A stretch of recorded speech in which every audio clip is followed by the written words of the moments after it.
Well, folks, you're very, very welcome to the second event on Sunday in the wonderful Bray Library. And just a reminder that even though the events are free, there is a large and beautiful bucket for Purple House. And just a reminder, if you haven't, perhaps you might pop a few bob in there. It's such an really incredibly great cause. So I am very, very thrilled to be here this morning to introduce you to our two readers. One I've never seen before, this woman here on the right, but this woman here on the left, this is Susan Knight, and she's the author of 3 mysteries featuring Sherlock Holmes' housekeeper.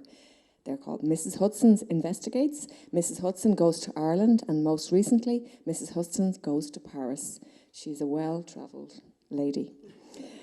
Susan is the author of 3 other novels, 2 story collections, as well as a book of non-fiction and several plays. And Susan lives in Dublin. And in conversation with Susan today is this stranger here. This, of course, is Tanya Farrelly, the founder and the director of the festival. But when she's not doing those things, she is the author of literary novel crimes, The Girl Behind the Lens, and When Your Eyes Close, in addition to 2 short story collections. And she's just quite the woman. So we're really looking forward to this. I'd say very relaxed conversation and a bit of excitement thrown in as well. And I've no doubt at the end there'll be lots of time for if people want to ask questions about where maybe Mrs Hudson's going to go next. So without any further ado, we'll pass you over to...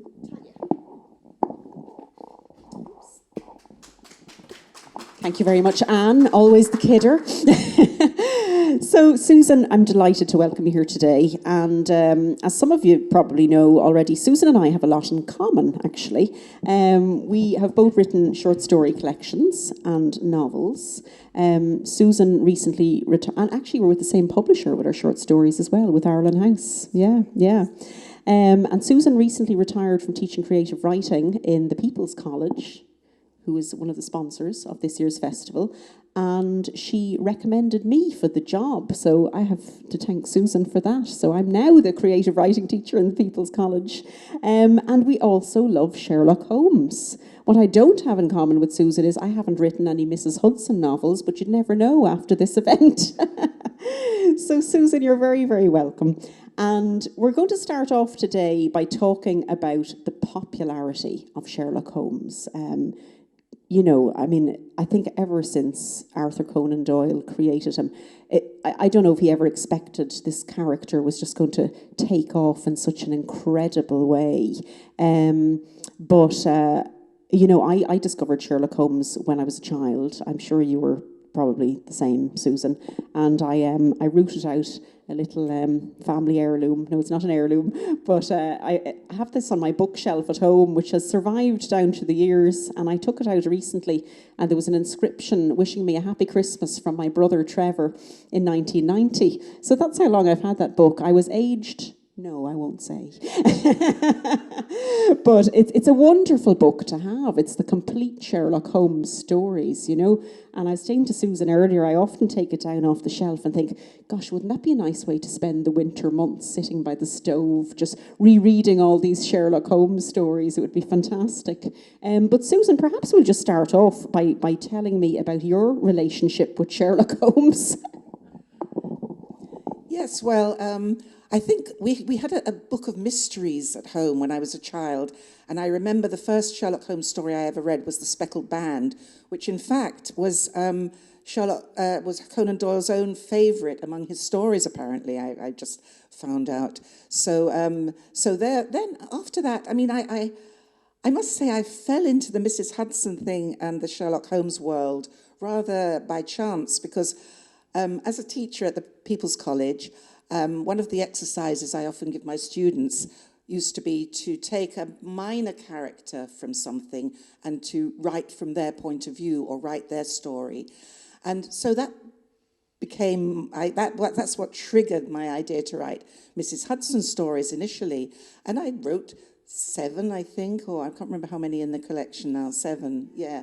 And I bright. I thought, oh, they're quite good. I'll send them off. And I sent them off, and I got no response. Well, I got an interest in a publisher in England.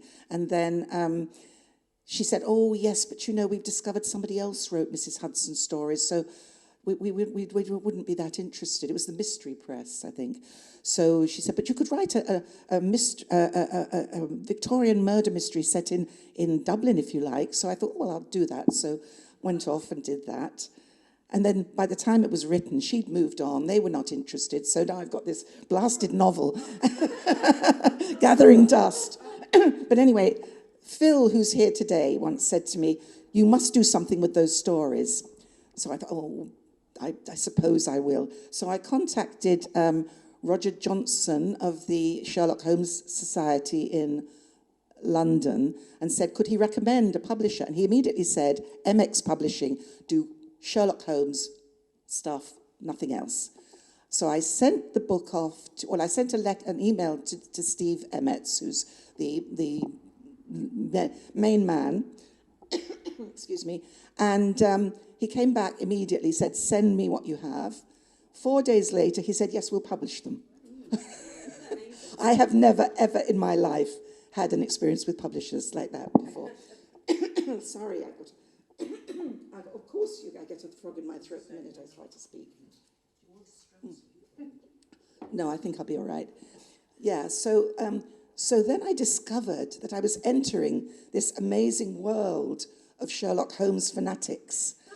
And it's called worldwide, but mostly in America, actually. That's where he mostly publishes. Well, when I say mostly publishes, all his books are published on demand. So he doesn't have a storeroom full of Mrs. Hudson or Sherlock Holmes books. I'm going to have to cough again, I'm afraid. Can you edit that out? No. So I was aghast to find how widespread this thing was and how obsessive they all are, And you were asking me, about the enduring popularity of Sherlock Holmes. Well, for me, it's a bit of a mystery. And I think for Conan Doyle, it would have been an extraordinary mystery because when he started, well, as it went on, it wasn't. But at the beginning, he just started writing the books. He wanted to write, and he tried a few things and not been very successful. And then he thought, well, there are all these books about detectives. There's Sergeant Cuff, and there's, the Moonstone, and there's Bleak House, and all these things featuring the people that are interested in detective stories. So he churned out 6, or I can't remember how many at the beginning, and sent them around I think they were published, I'm not sure if they were initially published by the Strand magazine, but they immediately took off in popularity. By the time he'd written the 6th one, he was fed up with Sherlock Holmes, and he said to his mother, I'm going to finish him off, I've had enough. She said, no, you can't kill him. So he said, well, I won't kill him, but I don't want to write anymore. But then the demands of the fans were such that he gave in, and he wrote some more. And then he wrote to the Strand magazine, and he said, okay, I'll write some more if you give me £1,000. And he thought, they won't be interested in that. We should try that. We should.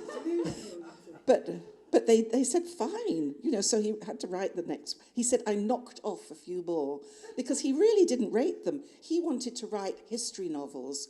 There's a novel of his called The White Company, and he wanted that to be, the sort of book that he would be doing in the future. But he wasn't allowed. And then Collier's magazine. He started writing them in the 1880s and sort of drifted through the 90s, and then he did. I think he did finish him off, didn't he? I can't remember exactly when he finished him up at the Reichenbach Falls, but then he was approached by Collier's magazine in America, who offered him some thousands and thousands of dollars to write some more, and I'm afraid he succumbed. Exactly, the attraction, but he really didn't rate them. He didn't. He just thought they were, just sort of pot boilers, really. And so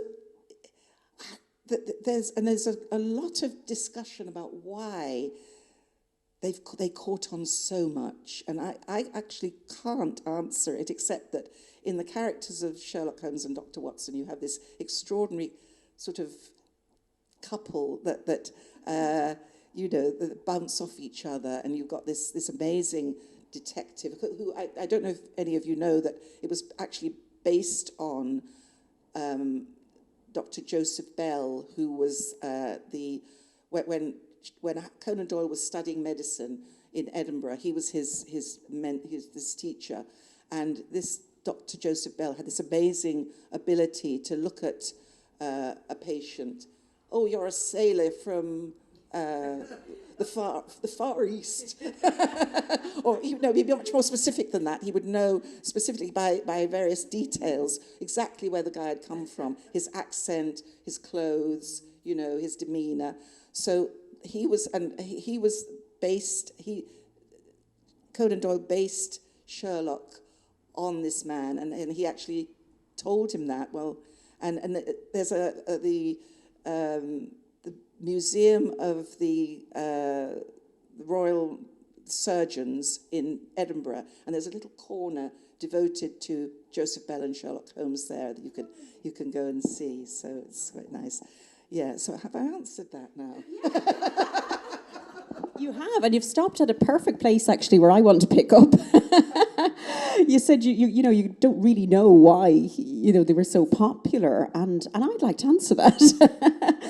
So it's really interesting. I mean, I just think Sherlock Holmes is the most fascinating character, and it is really interesting that Arthur Conan Doyle didn't particularly rate these books, because I always use Sherlock Holmes as an example when I'm teaching a class in creative writing about character building and character creation.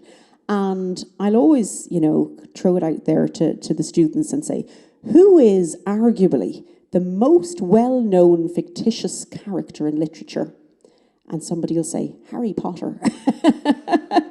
I'll say, no, he's up there now. But I would say arguably that person is Sherlock Holmes. I don't think there's anybody out there who has not heard of Sherlock Holmes. And this is because of this enduring popularity.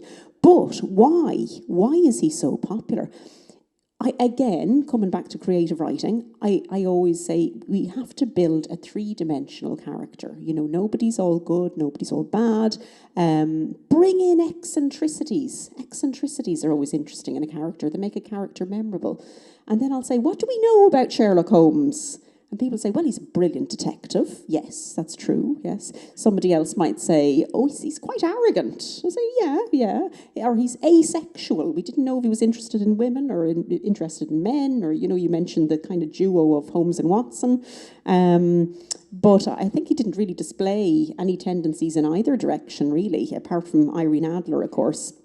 But somebody else will then say, oh, wasn't he a drug addict? Say, yes, he was. And he would disappear for days on end, and Watson knew that he would find him in the local opium den.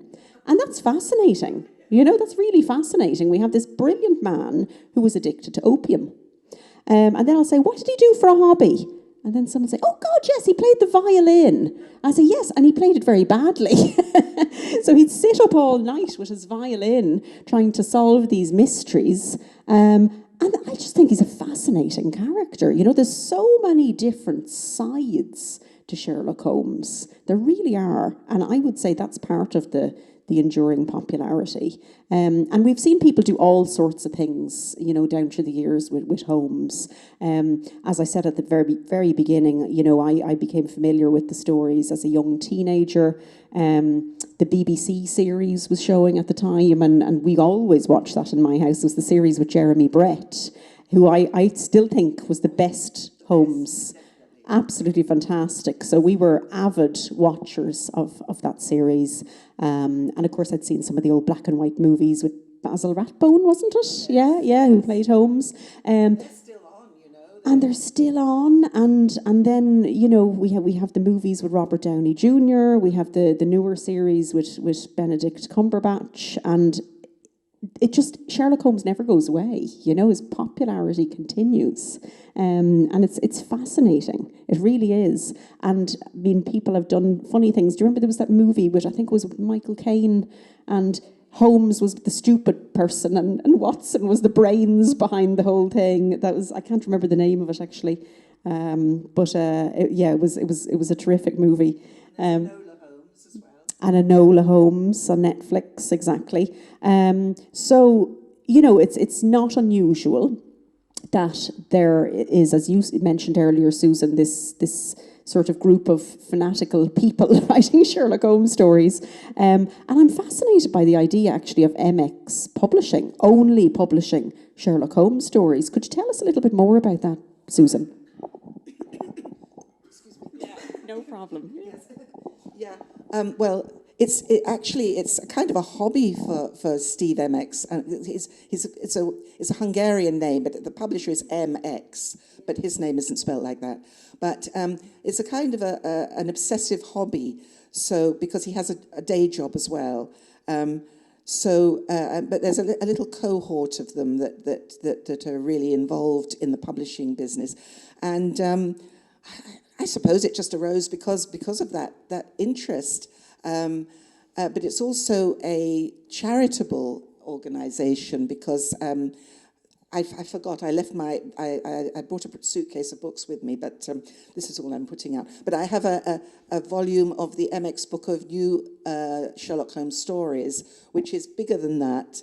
And we're now on volume 39, I think, of those, full of stories by various people from around the world. I mean, there's a woman from India who writes, there's lots of people from America, people from Australia, a guy from Scotland, everyone. And I've been contributing to that as well, writing in the style of the canon, in the voice of Dr. Watson, which is a nice thing to do as well. And you might think of that.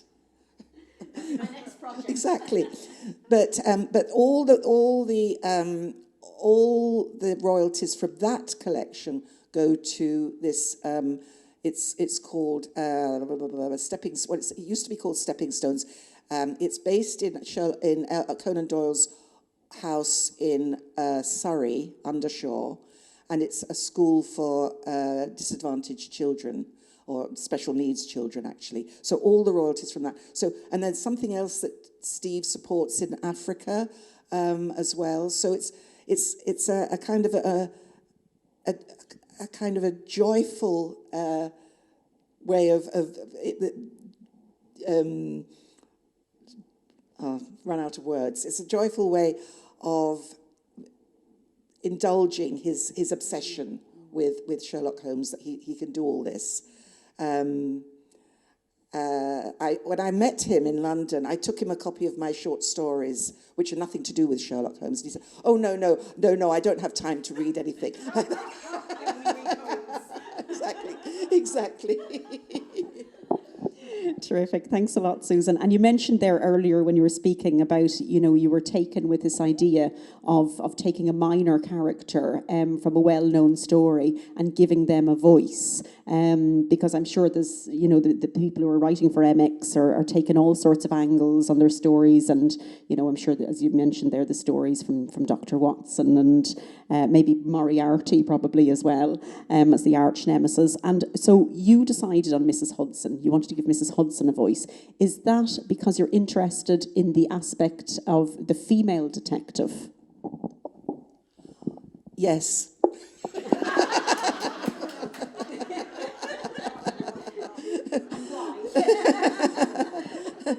Well, yeah. I mean, why? I mean, I have written in both. Obviously, I've written Dr. Watson, but it's nice to be able to give a sort of feminist perspective. And also, the very first story I wrote has Sherlock Holmes and Dr. Watson away, and a woman arrives in great distress, and Mrs. Hudson some of Sherlock's abilities have rubbed off on her. So she looks at the woman and says, "Oh, you've come in a hurry from such..." She's able to read the woman, and the woman is delighted. And she said, "Well, I have this, because it's a personal thing, and it's perhaps a woman would understand more about my problems than a man would. So she lures Mrs Hudson down to the country where Mrs Hudson solves her first mystery. So, and I just thought it was very engaging. I got to like her very much. And if you look at the cover of the book, this little face on the front, we have an old family photograph album from the 19th century, which I inherited. And this lady is, I don't know who she is, but she's one of my ancestors. And she's the whole photograph has her in this wonderful black crinoline, or not crinoline so much, but black Victorian silk dress, you know, and looking very beautiful. And, well, she's not very beautiful, but the dress is. And the poor woman, I can see she's quite stout, but she's really got a pinched-in waist, so... but that's not really answering your question, is it? Well, I suppose just to get back to the idea of the female detective. Thanks, Susan.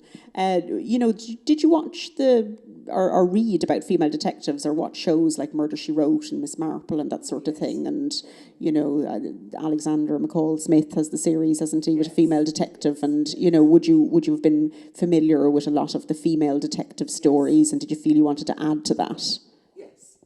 Also Stephanie Plum, though she's a bit different, isn't she?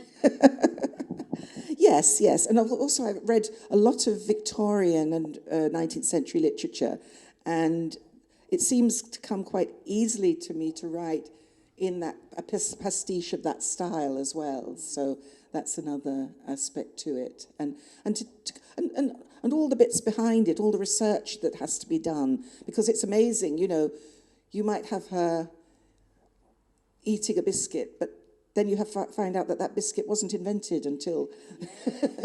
So all the little tiny details that you have to make sure that you get right, otherwise you might have people coming chasing after you. Or I'm sure I have made some anachronisms, but try not to do too many of them.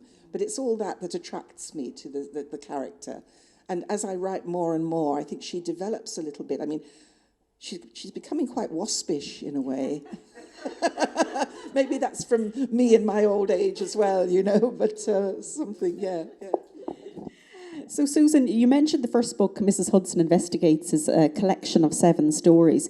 And then the other 2 are novels, of course. Mrs Hudson Goes to Ireland and Mrs Hudson Goes to Paris. And as Anne said, she's going all over the place. She's very well travelled. Did you envisage that it would become a series when you wrote the first one?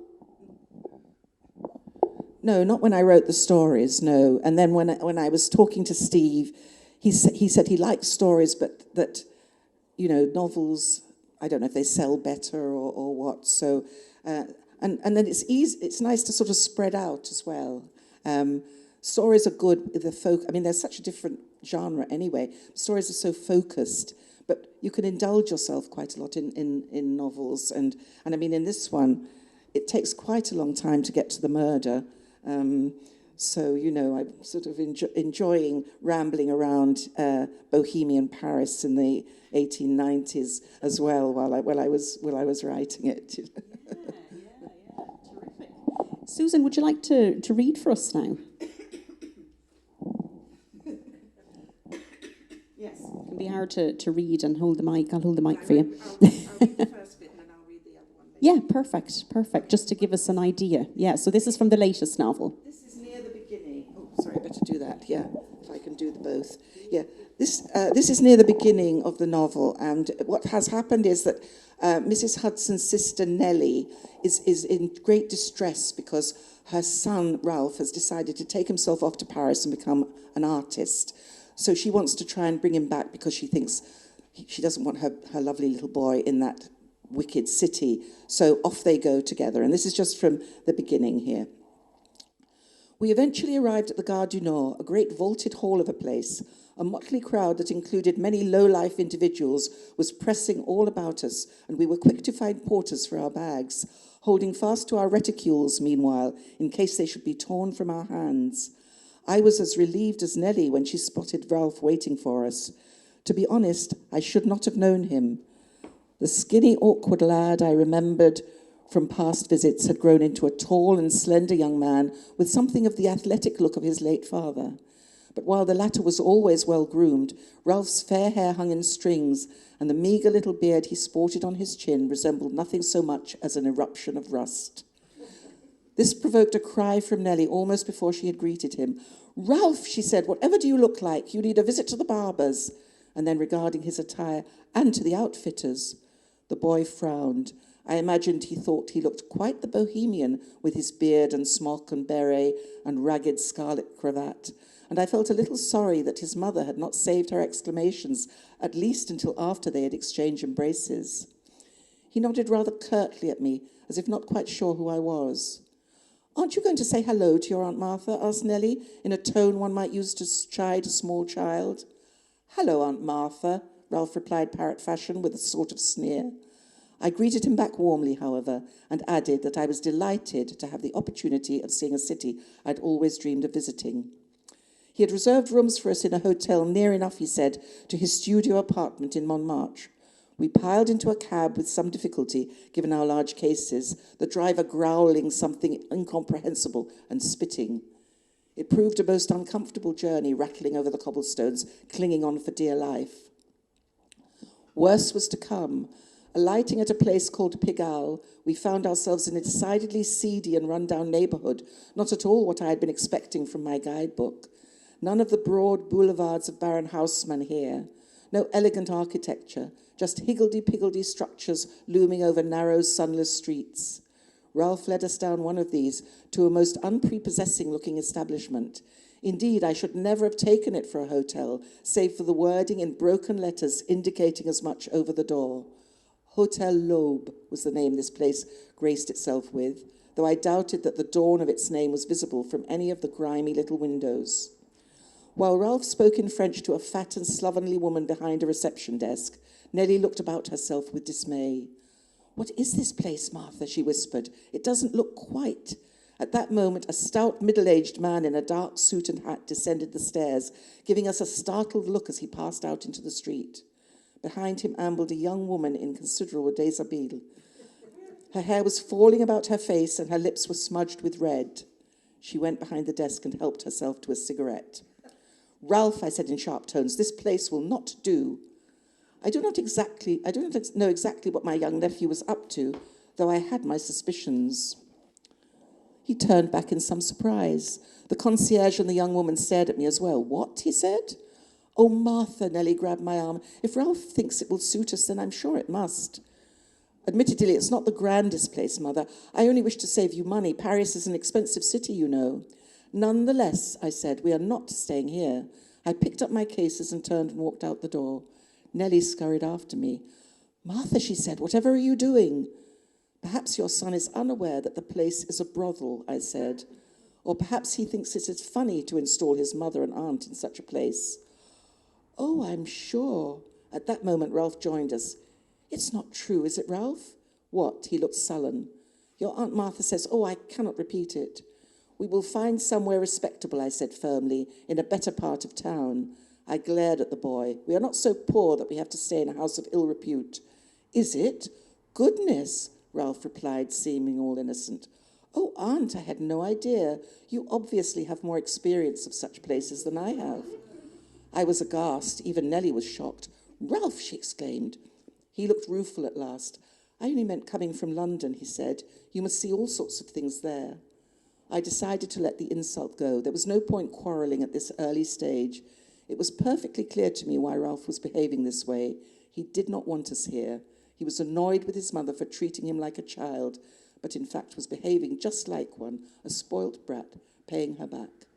"My Baedeker," I said, handing it to him, "recommends some suitable establishments. Perhaps listed here you can find one for us."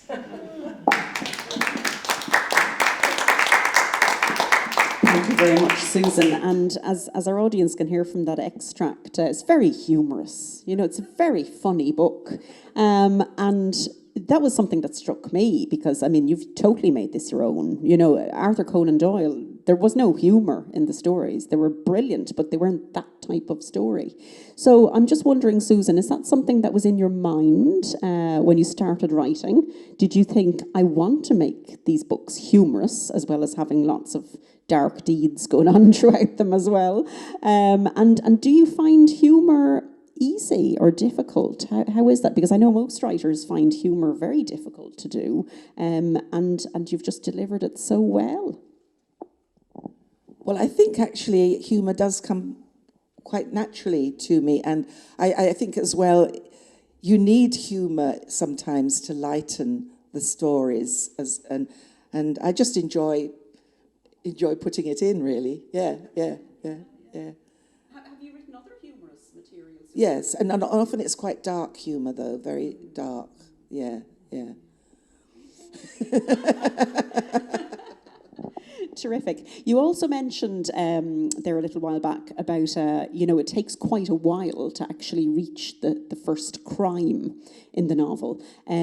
So the pace, it's quite a slow pace, which is unusual for a crime novel, but it gives us lots of time to get to know the characters, particularly if you're not reading the books in order. Let's say Mrs Hudson Went to Paris is the first book that you're reading. You're allowing us to get to know Mrs Hudson, to get to know Nellie, to get to know Ralph. There's this lovely sort of methodical build-up to the first sort of, when we get into the nitty-gritty, which is when Mrs Hudson finds herself in a cafe and overhears a conversation she really shouldn't hear. Oh, is it? I better not say anything else about that. I'm always a little bit wary, especially with detective books or crime books, of how much you should actually say in relation to the plot without too many spoilers, So I'll stop there. Yeah. But was this, were you just, as you mentioned earlier, Susan, you were enjoying moving around Paris in your imagination, and I wonder how much research you did as well, because obviously, this is set back in a particular time. I think it was the Belle Epoque period, wasn't it, that this was set? And you mentioned earlier, Nellie really didn't like the idea of Ralph going off to live in Paris, to try to pursue a career as an artist. And it was also around, I think it was just after Oscar Wilde's trial, this is mentioned in the book, and she was afraid that he would get in with the likes of this awful Mr. Wilde, who Mrs. Hudson actually very much admires and has great empathy for, indeed, in the novel. But yes, you might just talk about the pacing a little bit. You took your time kind of coming to the crime aspect of it. Yes, well, I was a little bit uneasy about the fact that the murder doesn't happen until about 3/4 of the way through the book. And the one I'm writing at the moment is exactly the same thing, although I signal it at the beginning in that one. So, we'll see, because I haven't. It's just in draft form, really, at the moment. But but I love the idea of not just being a crime novel, but being a novel that you can enjoy for other reasons as well. It's not just a whodunit. It's all about character, and it's all about relationships, and it's all about colour. And I wrote this book. I spent a month in Paris a few years ago, but I found when I was writing this, and I would have loved to have gone back to Paris, but it was during COVID, during lockdown. And I found I was exploring places in Paris which I never visited when I was there, like the catacombs, for example. So it was nice from that point of view. But going back to what you're saying about the pacing, yes, it's a slow unfolding, because I like that sort of book myself anyway. I don't, I'm not mad about the Agatha Christie kind of thing where, it's really all about the puzzle. This is all about, as I said, character and relationships and everything like to do with that, yes. The other thing I was interested in, because in the 7 stories you take Mrs. Hudson around various places in England and to Edinburgh as well, and the fact that you bring her to Ireland and then she goes to Paris. What was the idea in taking Mrs. Hudson out of Baker Street? Well, she can't stay there all the time, can she? But she has to be very careful when she goes, because she doesn't want to upset her lodgers. So, and by the way, she's definitely the landlady and not the housekeeper. She makes a big point of that all the time. But no, I wanted to bring her to Ireland because, of course, I know Ireland. So that was a no-brainer, really. And then I thought, well, why couldn't she go somewhere else? This next one I'm actually writing is set in Kent, so she's not going that far afield. She's recuperating from all the adventures that she has in Paris and goes and stays with her daughter in rural Kent. So that's the one I'm doing at the moment. But then I was recently, my son is here at the back, and he recently got married in Turkey, and somebody said to me, would Mrs Hudson not go to Turkey? And I thought, well, it's a bit far, you know. But then I got this brilliant idea that because Sherlock Holmes does know the Sultan, and I thought, well, supposing something happened in one of the harems, he couldn't go in, but she could. So that's the little thing that's niggling at my brain at the moment. So. It sounds as though we're going to have a lot of Mrs Hudson novels to look forward to in the future. Oh, you can't kill off poor Mrs Hudson. I was curious about the character Mrs Hudson herself, because I can't remember really how much we learn about her. So did you sort of invent, like, her sister Nellie, the nephew Ralph, and, you know, you invented all of that? And I guess because we didn't have that many details about her life, I presume, Susan, you felt you had a great freedom in inventing Mrs Hudson.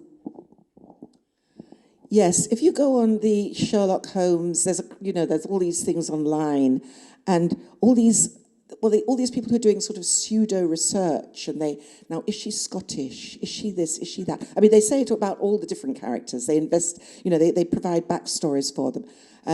But I mean, she doesn't appear very much. The one story which she has a bit of a role in is the empty house when Sherlock Holmes has returned from apparently his returned from the dead, basically, and the villains are still after him. And there's I don't know if you remember the story, but there's a model, a plaster model of his head put in a silhouette in the window. And Mrs Hudson's job, while Sherlock Holmes is in the house opposite waiting for the villains to appear, Mrs Hudson's job is to crawl around on the floor, moving the head a bit from time to time to make it look as if... But otherwise, there's very little about her in it. And so you do have this freedom. And in fact, there's another writer in the MX stable who writes Mrs Hudson stories as well. But his Mrs Hudson is he's been doing it a lot longer than I have. But his Mrs Hudson is very different from mine. She's a real Cockney woman, and it's a bit cringe-making in a way reading them, because he's American and he's imagining what a Cockney woman would sound like. But they're actually good novels all the same, but she's the brains in his story. She's the brains behind the operation, and Sherlock Holmes is just the figurehead, because being a woman, she can't be the main character, the main, people wouldn't respect her. So that's his take on it. So it's quite interesting, it's nice. That's what the nice thing about the minor characters is, that you could do what you like with them, really. Yeah. Fantastic. Thanks a lot, Susan. Can I ask you to give us your second reading? Some of you may have heard this before, because some of you may have heard this before, because this is what one I read at the launch. But it's a bit I like, so and it's quite funny in a way. But it starts off. As you said, Tanya. Mrs Hudson has been sitting in this cafe in Paris, like a little booth, separated from another booth, and she's overheard a dastardly plot. These anarchists, and there were lots of anarchists around at the time, these anarchists have in mind to bump off the prefect, Monsieur Cochon. And, yes, and she... And she thinks, oh my goodness, I ought to warn this man. This is terrible. So she manages to slip out of the hotel, and where is this? Oh yes, She thinks they may be they're looking at her with suspicion, these guys, but she pretends that she's a silly English woman with no French. So I hailed a fiacre, though was not naive enough to think I could not be followed in that. In loud tones in English, I asked to be taken to the Vivienne Gallery. I knew from my Baedeker that this place formed something of a covered maze of shops with several entrances, and thus hoped that I could confuse my pursuers enough, or at least have them give up the chase, taking me indeed for a stupid and idle Englishwoman only interested in shopping. The gallery proved to be truly beautiful, with mosaic floors, arched windows, and doorways set between pale yellow pillars, a vaulted glass roof, and a glass cupola at the centre of all. I found out about this place when I was doing my research, and I thought, I must go back to Paris and visit it. But anyway, it was there at the time. The effect was light and airy. Treasures of all sorts filled the elegant stores: tailors, cobblers, a wine shop, a restaurant, a bookstore, a draper's establishment, a confectioner's, a print seller. I hoped to be able to return under happier circumstances and explore at my leisure. Just now, however, my mind was set on other matters. I forced myself to walk slowly, pausing frequently to look in shop windows as if at the goods on display, but in fact to see if I could recognize anyone behind me. I was not sure. I entered a confectioner's and bought some chocolates, ever checking the people outside surreptitiously. At last I concluded that I was not being followed after all. Surely I was being overly cautious. Another window caught my eye. It artfully displayed a selection of fans opened in various designs. One of these, I thought, would be perfect as a gift for my little maid Phoebe. She would love a frivolous accoutrement like that. I could just see her waving it in front of her face, considering herself quite the lady of fashion. I entered the shop, and not to waste too much time, swiftly selected one of the least expensive in pastel colours, depicting a shepherd and shepherdess in amorous, though decorous, conversation. It was suitably sentimental for the girl. Then I walked out of the gallery into a different street from the one by which I'd entered. I checked my map, and as I did so, out of the corner of my eye, spotted the figure of a man standing motionless amid the busy throng and turned in my direction. I did not look at him, but feared the worst. I was still in danger. What to do? How to lose him?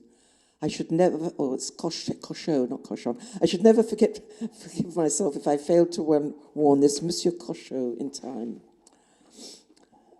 While pondering the matter, I made an elaborate show of opening the box of chocolates, intended for Nellie, but this was a good cause. Chose one and ate it. I'm sure it was delicious, but I hardly tasted it, for an idea had just come to me. A bold idea, to be sure, but necessity demanded extreme measures. Turning towards my pursuer, I let my face light up in surprised delight, for it was indeed the Frenchman from the café.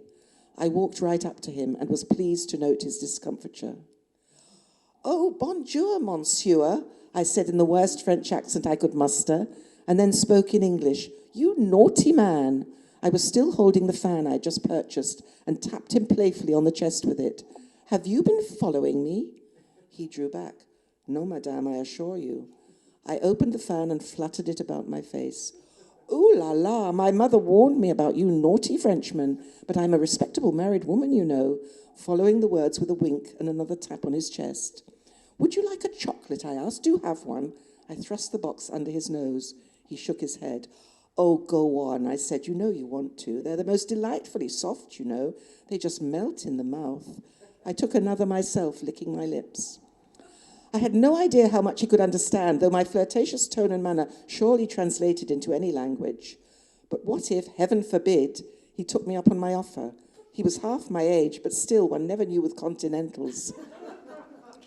However, my matronly appearance was unlikely to inspire unbridled lust in any young man, and so it turned out. With horror in his eyes, he turned and quite ran away from me. Success.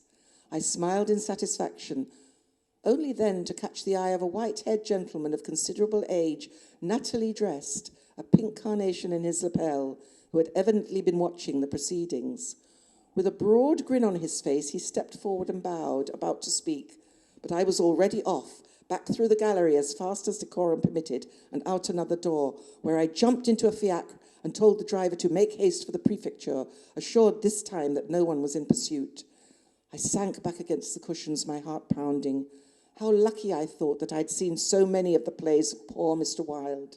Indeed, I felt as if I'd just acted in one, and how very shocked Nellie would have been at my carrying on.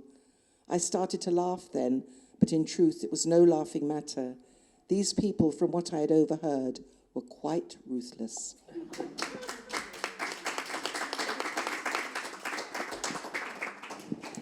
Tips on what to do if approached by a potential stalker from author Susan Knight. I'm having a lovely time, Susan. I hope you are too. It's a lovely discussion, and I could go on all day talking about this, but I think I'm going to open it up to the floor. I'm sure there are people who have questions. So if anybody wants to raise their hand to ask a question. Yes, Nessa. What do you think Conan Doyle would make of your Mrs Hudson?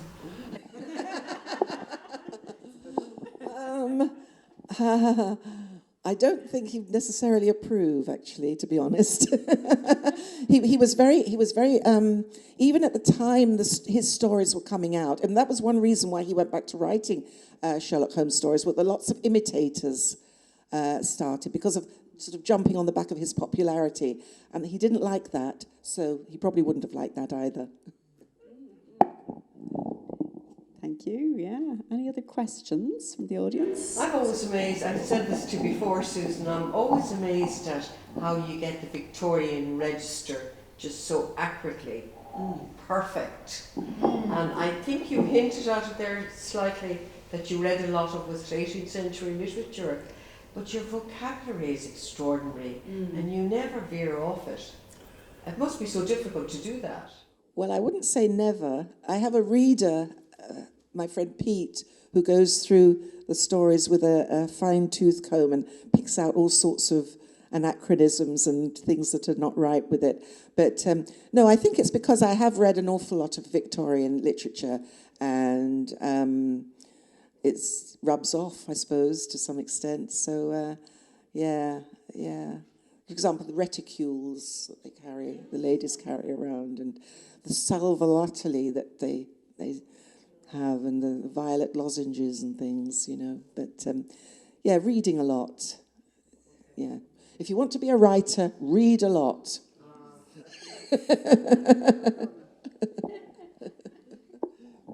Don't dare show up in either of our classes saying I don't read. Yeah. And it's amazing people do, yeah. I always wonder the same thing. How do you expect to write if you don't read? Because the greatest apprenticeship you can serve to be a writer. Yeah. Fanula, you have a question, yeah. Just a very simple comment. I think the great thing that came across, particularly in that last one, is how much you enjoyed actually writing it.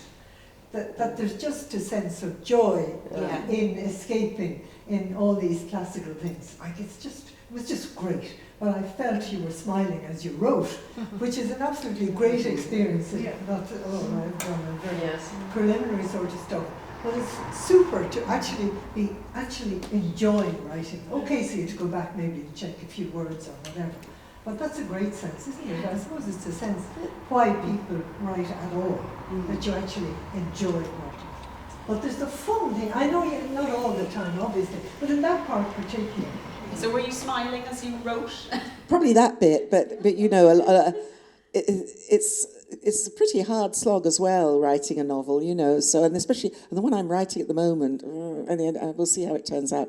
But no, I did enjoy this very much, and I enjoyed all the background stuff as well. I read lots of books that gave me back. There was a wonderful book called Toulouse-Lautrec and the Belle Époque. No, it's not that, but it's something like that. But that was a great source of material as well. And The Man in the Red Coat, which was by Julian Barnes, that was another book. It didn't reflect it just gave you a flavour of the thing. So sort of burying myself in that was great.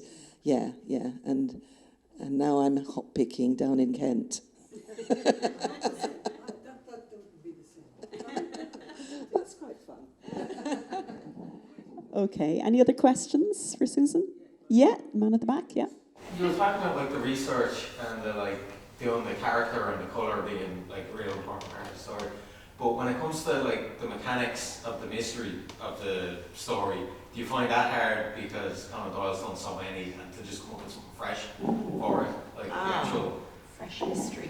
Yeah, that's interesting. Yeah, where do our writers get their ideas from? Well, partly we steal from other writers as well, but they're things that can trigger off. No, I think there was, I mean, I don't know if you get this, but sometimes I don't work an awful lot out in advance. I have a general idea where I'm going, but I don't necessarily know who the murderer is, for example. In Mrs Hudson Goes to Ireland, the murderer changed. I had an idea for one character, and as I was writing it, I thought, this won't do, you know. So it's nice that things evolve as you're writing. I sometimes get the feeling that the story is in there, if only I can find it. You know, it's not as if it's coming from me, that it's already there somewhere. And it's just, it's like a sculptor with a great block of marble or something. They're chiseling away, but there's a form in there, and all they need to do is find it. And I often feel that with writing. Yeah. I would echo that as well, Susan. I wouldn't have a grand plan, and I kind of like it to be that way, that it evolves as I write. And my second novel, I had a character who'd walked out of his house one morning. He was a music teacher in a secondary school, and he just vanished and he didn't come back. And I was at the halfway point in that novel, and I was going, God, where have I sent him? Where is he? And I really didn't know at that point, you know, and I just had to work it out as I went along, you know, yeah. So we often don't have a grand plan, I think, when we write. Any other questions? Do you ever find that the characters take on a life of their own? Like Alice Walker, as she wrote The Colour Purple, said that was an experience that she had, that she wanted to move them in a certain direction, but they insisted. Oh yes, definitely. Yeah. No, they can be quite obstinate, can't they? I thought it a very strange phenomenon. They do become very real to you when you're writing it. They can be very real, and you know their psychology might not be what you'd thought about originally, and that they will decide to do something, and then it fits, you know. And I think that's how you know it's working, actually, when you're not forcing it, you know, that the characters take on a life of their own, as you say, Susan, and they start doing their own thing. Alice Hoffman wrote a great essay on character about that. She was talking about one of her own novels. There was this character called Nora, and she wanted her to fall in love with this particular man, and she said Nora just wouldn't do what she was told. She said Nora wasn't going to go for this guy, she was going to go for a different guy, and there was nothing I could do about it. She said I tried rewriting the whole thing, but she still wouldn't do what she was told. It's a terrific essay. Terrific. I have one final question for you, Susan, and if you were to choose another minor character from literature, who would that be? Putting you on the spot now. Yeah. I mean, I think it's interesting, I suppose, to think about the classic novels, maybe, and some of the minor characters in those. And like Gold, Rats and Guildenstern are dead. Exactly, yeah. Is there somebody else that you think, oh, that's an interesting role that person has? I'd like to explore that further. Off the top of my head, I can't think of anything in particular, but as I said, I gave the exercise to students over the years, and the things that they often come up with things from fairy tales, like The Big Bad Wolf and The Ugly Stepsisters, and The Snake in the Garden of Eden, and I remember one that I thought was delightful, actually. It was a very nice one. It was, because it took it a little step further in a way. It was from a fairy tale. It was from Snow White. But it was the mirror. It was the point of view of the mirror that has to answer the queen when she says, who's the fairest of them all? And the mirror knows that the wicked plot to get rid of Snow White hasn't succeeded, but the mirror still has to say, Snow White is the fairest, not the queen, which puts and so it's a sort of, it's betrayal, and it's, a sense of betrayal, but nothing that the mirror has to has to respond in that way. So that I really thought that was a very nice thing. Yeah. So lots of, but you'd be amazed what they come up with. Yeah, amazed. Yeah, it's a good exercise. It is a good exercise. I'm going to steal it. Susan, thanks so much for coming out to Bray Library today. And I just want to say thank you to Bray Library as well for sponsoring this event and for hosting us. It's been fabulous chatting to Susan here.